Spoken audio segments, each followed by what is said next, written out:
Hi, this is Arthur Robinson Jr. I am the creator of PowerfulInterviews.com. I am the creator of AudioSecretsTrainingEvent.com. I want to welcome each and every one of you to this phenomenal video. In this interview, you're going to experience life-changing information that you will not find anywhere else. I have secured an incredible interview with a great friend of mine, successful businessman, the multi-millionaire Choke No Joke. Choke No Joke, he basically creates phenomenal documentaries, and his best-selling documentary is on iTunes and is #1 on iTunes, which is called the Hip Hop Nucleus.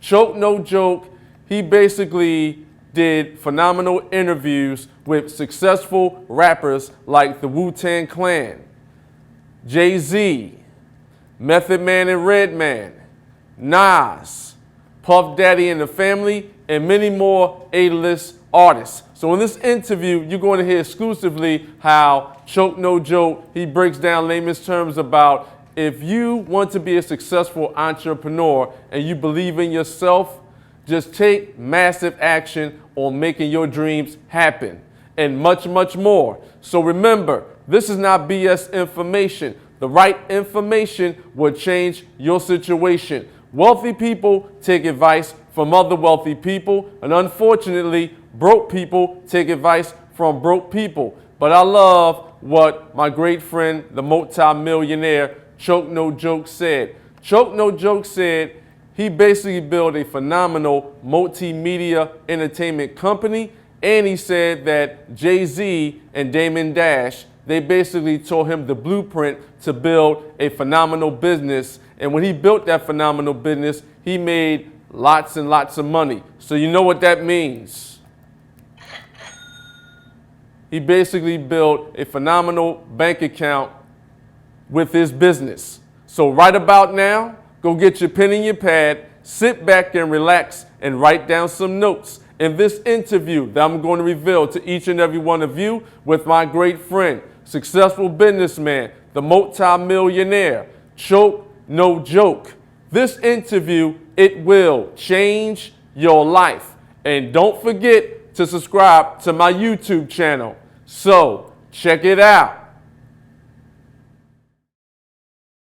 I'd like to welcome the one, the only, the powerful Choke No Joke to the show.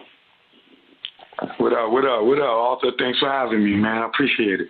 Well, I'd like to thank you, Choke, for taking time out of your busy schedule to educate me and the listeners worldwide about your multimedia entertainment company. I gladly appreciate it. Yeah, I've been waiting for this for a long time. To everyone that's listening, I highly recommend go and get your pen and your pad right now. My great friend Choke No Joke is going to break down layman's terms about his phenomenal multimedia entertainment company and about building wealth. Is that correct, Choke? Yes, sir. Now, what I'd like to know, can you explain to the listeners in layman's terms, who is the powerful Choke No Joke? How long you been in your powerful industry, and what is your expertise? Well, who am I? It's a regular dude from the Bronx that, grew up in, a poverty-stricken area in the projects whose father died early on when I was an early teen, whose moms was on coke and crack during the 80s and turned her life around. And, she got 22 years, 5 months, and clean to this day. And my mom's got clean, I was in the streets for a while because she couldn't take care of us due to her addiction, and which led me to live a life on the streets. But thank God that she got clean, and I didn't have to live that lifestyle anymore. So once that changed for me, I got into modeling and acting, and from the modeling and acting, my goal was to get a lead role in a music video or any lead role. And I finally did that with a music video called My World by an artist named Olu. And once I achieved that lead role, and I was actually playing opposite of Bokeem Woodbine. If y'all know him, you know, he's a big actor. Mm-hmm. And once I got that lead role, I just felt like the buzz was gone for me chasing a lead role as an actor. I didn't have that passion no more, because while I was acting, I would take my camera on the set and shoot, you know, all the stuff that I was seeing, because, you know, I did a lot of music videos and TV shows at that time. So, like, some of the music videos that I've been in was Nas, Hate Me Now, Mobb Deep's Quiet Storm, remix with Lil' Kim. Oh, man, so many music videos I've done.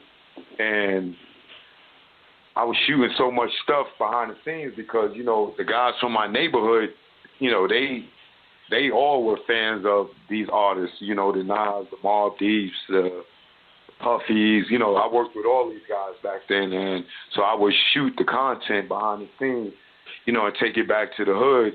And, you know, dudes was fascinated by it. And, you know, for me, it was inspiring. I was just trying to inspire others and show them, yo, you know, y'all come hang out with me out and get out the hood and, you know, leave this drug thing alone. You know, y'all could be around this stuff too. So the more work I did, the more stuff I shot, and the more I started losing the entrance of being an actor and becoming more of a videographer, producer, director. And, you know, I started hanging out in this club in New York called The Tunnel at the time. And The Tunnel was a club that was opened by this guy named Delegation in the early 90s. And there was a promoter by the name of Jessica Rosenblum who started a hip-hop party on Sundays called Mecca. Mm. And Funk Master Flex was managed by her, and he was one of the DJs. So from 94 to 2001, you know, The Tunnel had a long run. From 94 to 96, Jessica was a promoter, and then she tried to bring in a DJ by the name of DJ Enough to work alongside Flex, and Funk Master Flex wasn't too thrilled about that, and, you know, he severed ties with her, and then he became the promoter for The Tunnel and had it from 96 to May 2001 when it closed. Mm. So I filmed there, you know, I got down with this public access show, and we would, you know, film shows and, film all the content there and create shows. And, you know, we did over 200-some episodes of this public access show that was on in just two boroughs in New York when I got down with them, which was just Brooklyn and the Bronx. Then I got it in all 5 boroughs, and then expanded that by getting it in D.C., Atlanta, L.A., Santa Monica, and Toronto. So this expanded the vision and what we call today video marketing and promotion for the club and for Flex as well. So people would start coming from these different states just to see this stuff that they were seeing on this public access show. And then I was also releasing VHS copies of the show at that time too. So, you know, these visuals would get out into the hip hop community and bring people from all over. I've seen people drive all the way from Kentucky just to go to the Tunnel that night, and then after the party was over, they was back on the road driving all the way back to Kentucky just because they had to go to the club. I've seen people flying from Japan, London, Germany, just to go to this club. You know, so the club became world famous because, you know, you had people like Jay-Z, Nas, Puff Daddy and the Family, Method Man, Redman, Wu-Tang Clan, Domino, you know, Ice Cube, all these, everybody that was somebody in the 90s came through this spot because this was the spot to be. It was like the Apollo. And for us, it was like a little Madison Square Garden because, you know, concerts back then, you had to go to the Garden to see a concert or the Apollo. But with the Tunnel, you had that right there in that venue, and it held up to 2,000-3,000 people. So we didn't have to go to the Garden to see a concert. We could go to the Tunnel and see these same people, that's coming up. At this time they weren't that big, but this is they start, but they would still had a little buzz. You know what I'm saying? And if you came to the Tunnel and you performed and the crowd really loved you, then you took off. Case in point, Jay-Z, Nas, Puff Daddy and the Family, Rough Riders, Murder Inc. These are all the people at this time that came in there and took a chance of getting on that stage, because it was also like a deal breaker too. Because if you went in there and you didn't really tear it down, then after a while, you just faded away, because the Tunnel crowd made people in New York or wherever you were from. You touched on that stage and you got the roughest crowd in New York City. That's why I say it was like the Apollo. You go to Apollo, you wasn't good, you got booed. Sandman sweep you off the stage. You come to the Tunnel and perform and you're not good, you got every gangster, every thug, from every project all around the 5 boroughs in this one spot. So you got the roughest, toughest crowd right there. It's like, these guys that's in in your comments today, I call them the common gangsters. You got these type of people standing right in your face watching you perform. And if you're not good, the word spread it around the city really fast, and that was it. That was it for your career. Wow. So it was one or done. Yeah. Yeah. But if you came in there, somebody like the Locks, and you performed and you ripped it down, you see they still around today. Jay-Z, still around today. Nas, still around today. Some artists I've seen come in there and perform. I'm not saying nothing bad about them, but I'll give you an example, like the Beat Nuts. They came in there and they performed. They not around today. They was hot too. They was hot, but that crowd, man, it's hard. You get what I'm saying? Is that the same crowd like the Apollo crowd, or is it a little different? Oh yeah, it's definitely different. Because the Apollo was a little more mature, sophisticated. The Tunnel was ignorance, young. You got dudes in there 15 years old because they paid the security to get in. So it was a real grimy club. There was no dress code. So, the Apollo, you going in there with a suit, tie, casual, you're grown man, you're grown woman. The Tunnel is Timberlands, T-shirts, hoodies, like I said, all thugs, gangsters from all the roughest parts of the city. Now, how much was they charging to get in the Tunnel back then? It was $20 when you first got there, but as the night went on, the price went up, or depending on who was performing. If it was a Jay-Z night, they gonna jack the price up because they know everybody wants to see Jay-Z. I've seen the DMX when he did Get At Me Dog and filmed it that night. They went up to $100 at the door. So it depends on who was there, but they had a thing where the first 500 ladies got in free. Wow.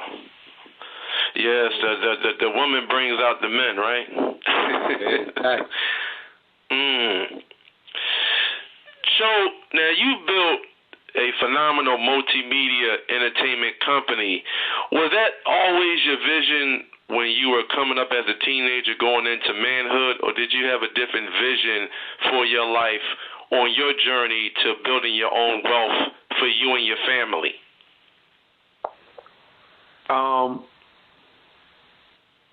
Well, as a kid, thinking back on it, I used to always watch music video shows. You know, back in New York, back in the days, we had New York Hot Tracks.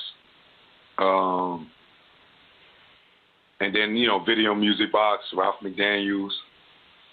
Then it went on to, you know, The Box. And then, you know, MTV and all that other stuff came in. But I would watch videos and always notice that the visual didn't match the song.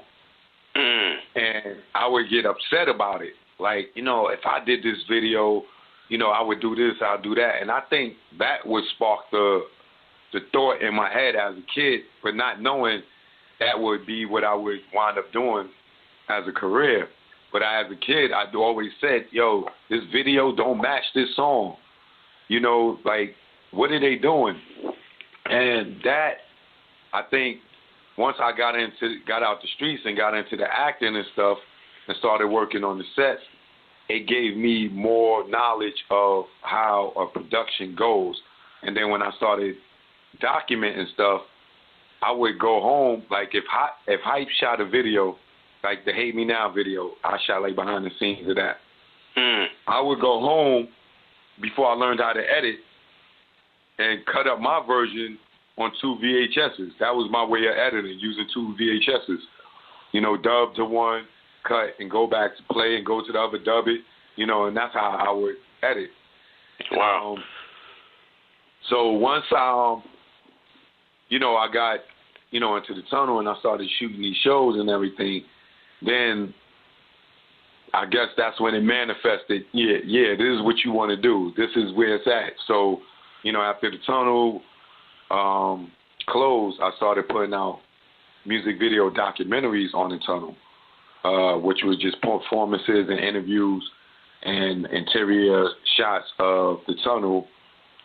And I did 4 volumes of those. By the 4th one, you know, I got picked up by Roc-A-Fella, and I started working at Roc-A-Fella Records in the video production department.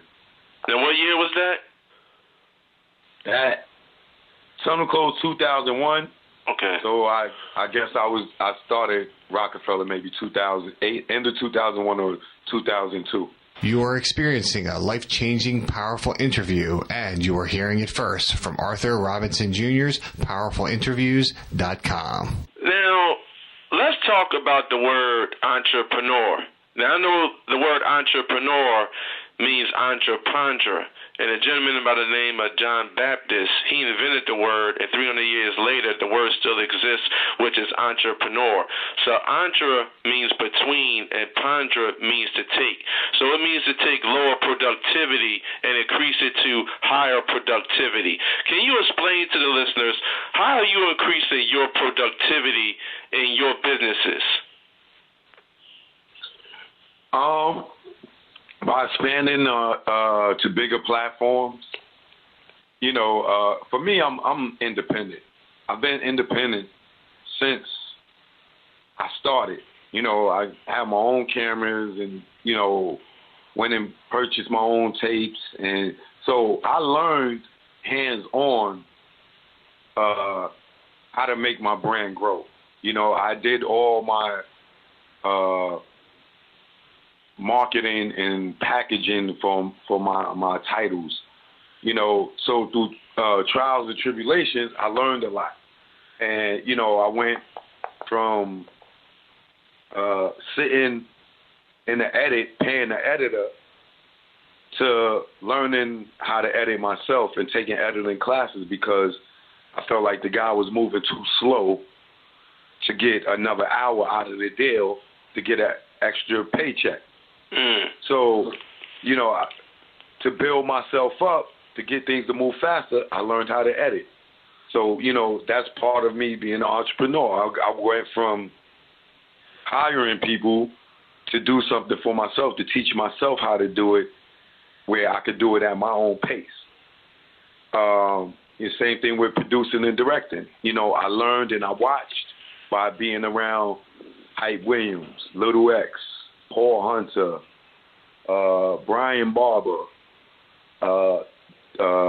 These are the guys that I worked as an actor with, but I paid close attention to them, you know, while everybody else was messing around, joking around, or doing whatever, I'm standing behind the camera, watching these dudes, seeing what the shots they doing, looking at the equipment, just to build myself up, educate myself more. Then when I got to, Roc-A-Fella, I'm in meetings with Dame every day, all day, because I'm documenting his life. So I'm not sitting there being ignorant and being a fan and awe, watching, Jay-Z and them. I'm soaking in the business. I'm learning what a product manager is and what's their job title, and I'm learning everything they got to do. I'm watching, the people in video production. I'm watching the managers. I'm watching Dame and his daily operations. I'm learning every job title around me while I'm in this position. And all this knowledge is helping me build myself up to build my company up. So this is why I know how to write, produce, direct, shoot, edit, do marketing, do promotion, do brand marketing. I do management. I do I have so many titles for one person that it all comes from me just soaking up like a sponge from all the people around me. You know what I'm saying? And then going from Roc-A-Fella to BET. Now I'm with Stephen Hill, who is the president of a whole network. I'm learning everything that he has to do. I'm watching every job description he has. I'm learning it. And every job description the creative supervisor has, I'm learning. So I'm not just being there as a director, producer, taking orders from these people. I'm learning their jobs. So and I'm watching them very close. So for me, being an entrepreneur, all I did was use these people as scholars or professors, and I was a student all the time. Nobody else knew it. I'm taking notes, everything. They don't know. They all educated me. So they may have looked at me as an employer, but they should have been looking at me as a student, because I wasn't an employee. I mean, not an employer. As an employee, I wasn't. To them, I may have been an employee, but to me, I was a student in a college, and these were my professors. And I was the dude sitting in the front of the class, right next to the teacher's desk, and just listening while everybody was throwing spitballs and flying paper planes. I was just intrigued by what they were saying and what they were doing. And that's how I was able to learn how to wear all these different hats and know that what it is to do to move around this industry. And, I see mistakes that they learn. I learn from their mistakes. If they did something wrong, I wouldn't do what they did because I learned from them. So I didn't have to make the same mistakes. It's like these people took me down a road, and they've been down this road before, so they knew where all the potholes were. So I would follow them, and indirectly they would tell me, hey, watch out for that pothole, walk to the left. So I was following them. I knew that pothole was coming, so I'm already on the left. You know what I'm saying? Wow. So, I took that from all these people. So I have a little bit of all of them in me, and that's how I became who I am today. So basically, Dame and these other mentors that you was brainstorming with, that basically shortened your learning curve because you learned from their mistakes. And then you mentioned that word branding. So once people like you, respect you, and trust you, that's when their minds are made up and they want to invest in you because you are your brand? Possible. I mean, some people, they may not invest in you. Some people might try to use you. You know what I'm saying? For your knowledge and know-how and resources and connections. So they may not invest in you. Because look, I haven't had a person invest in me yet. You know, I haven't got a company to come behind me and say, hey, you know, let's take your company to another level, or let's partner up and let me fund you with $20 million because I see your vision. And how many movies do you got? Are you ready to put out some projects? I don't have that. I never had that. I've never seen that from me, for me. So you strictly grassroots. So it's all grassroots for me. You know, even with the, you know, I have a project out right now called the Hip Hop Nucleus, a documentary on the legendary Tunnel nightclub of New York City.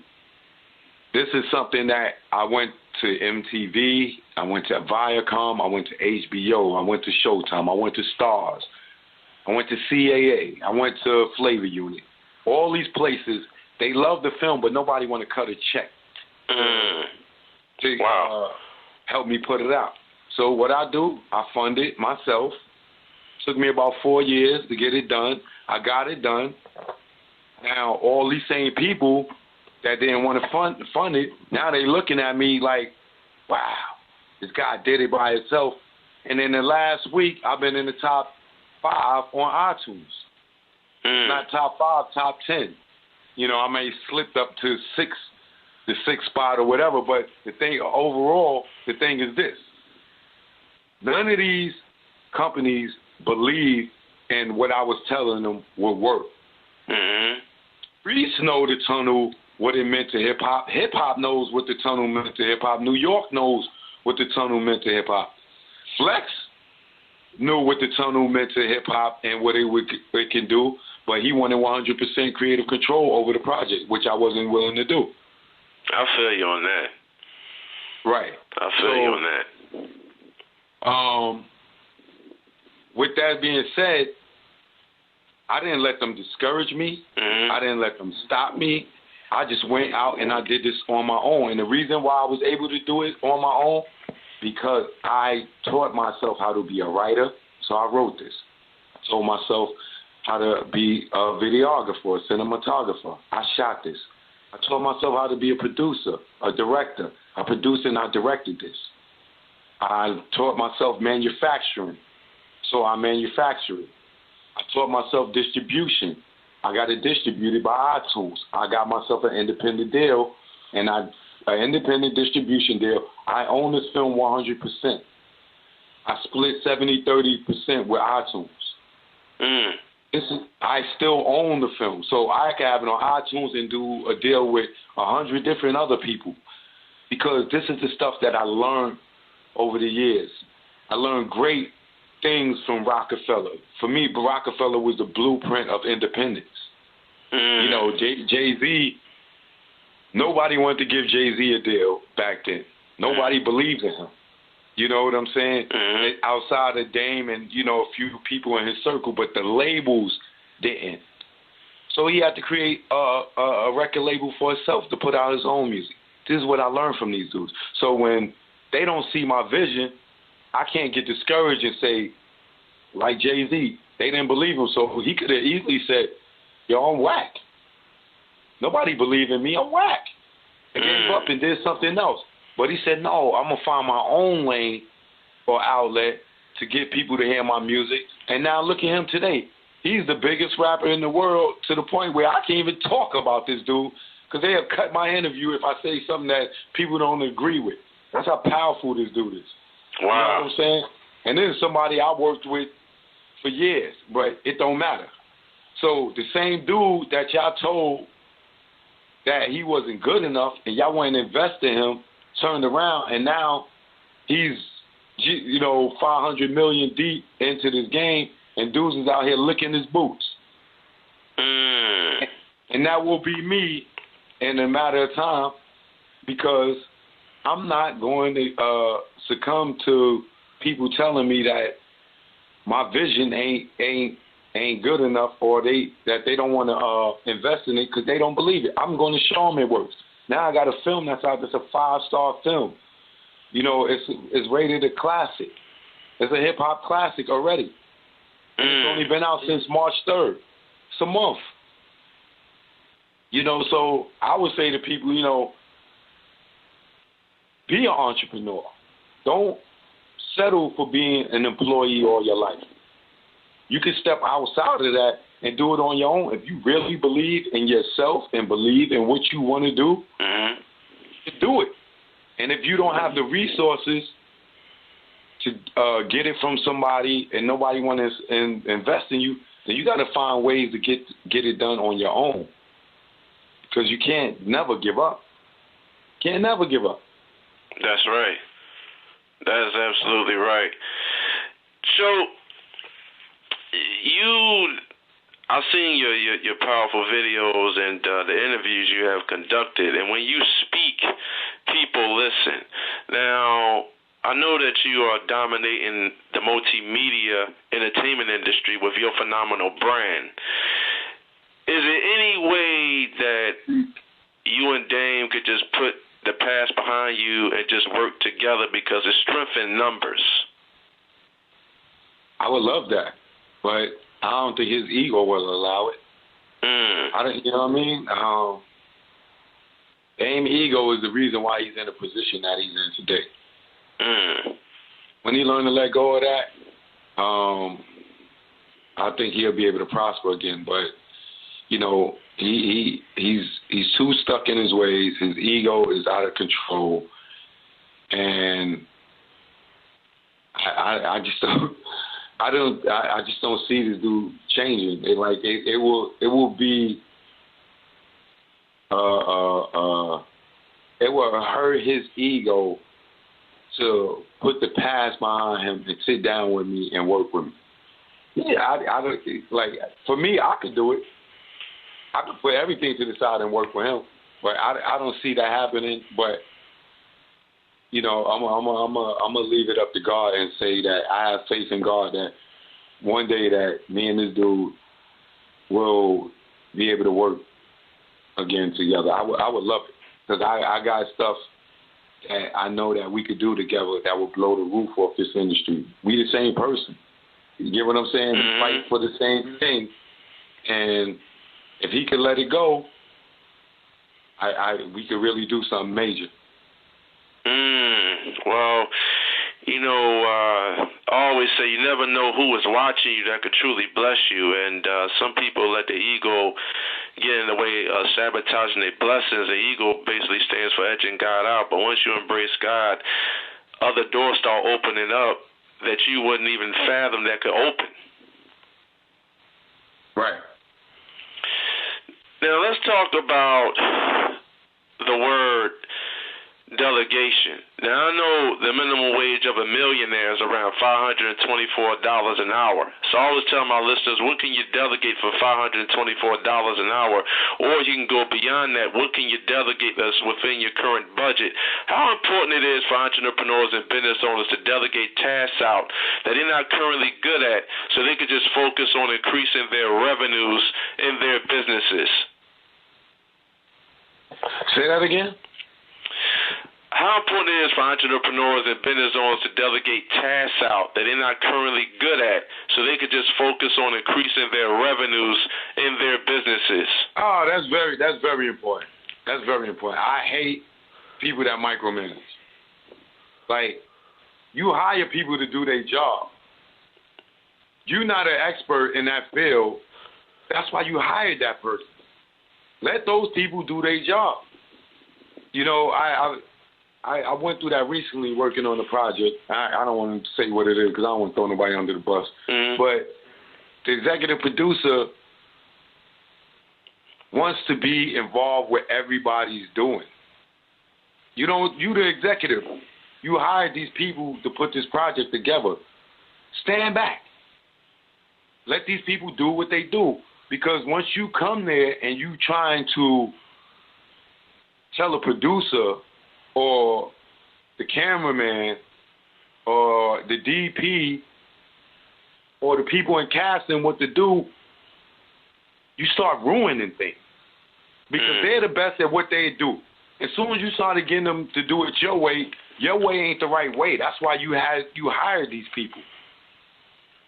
So if they telling you that, nah, it shouldn't go like that, and you want it done your way because of your ego and it's your project and everything, and these people are telling you that's not in your best interest, then that becomes a problem, and it always messes up projects. So I feel like what you say, to answer your question, is when you're an executive and you putting a project together and you got 50 people working under you, there's no reason for you to be over 50 people's shoulders. One person should be delegating to you what's going on. If something's wrong, then you go and you talk to that person.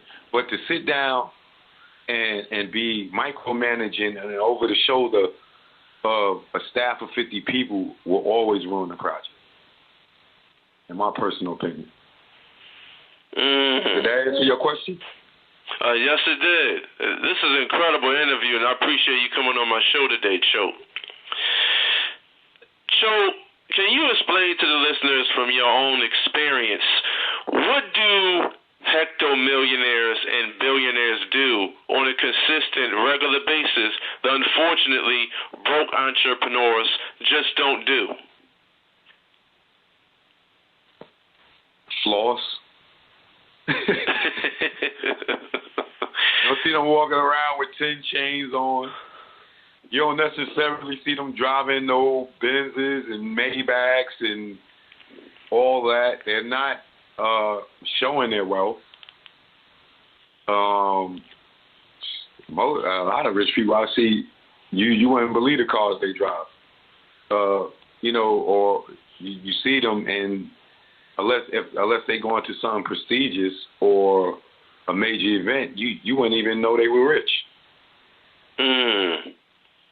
Wow. So, they don't flaunt their lifestyle, more or less. I never seen Steve Jobs with grills in his mouth. That's true. Actually, when he passed away, he had $119 billion in the bank, cash, liquid. That's absolutely amazing. But him and his partner Steve Wozniak, they just took Apple to a whole nother level and just blew like the BlackBerries and the other cell phone carriers out of the water. Yeah, they did. Because I'm not gonna lie to you, I was a BlackBerry dude since the '90s. I loved my BlackBerry, and I didn't want to get an iPhone, but I was forced to change. I was forced into it. There's nothing I could do. I had to go with an iPhone because the BlackBerry wasn't having the capabilities with the iPhone off it. And then, me being a producer, director, and editor, I'm a Mac guy when it comes to that. So even though I'm a Mac guy, I didn't never want the iPhone, but when something comes and is as powerful as that and change the way of technology, sometimes you're forced into rolling with the punches. That's right. That's absolutely right. They made something that was so powerful that people had to roll with the punches, and we had to give it up. And if you ain't got an iPhone, then you got an Android, you got a Galaxy, but it ain't BlackBerry no more.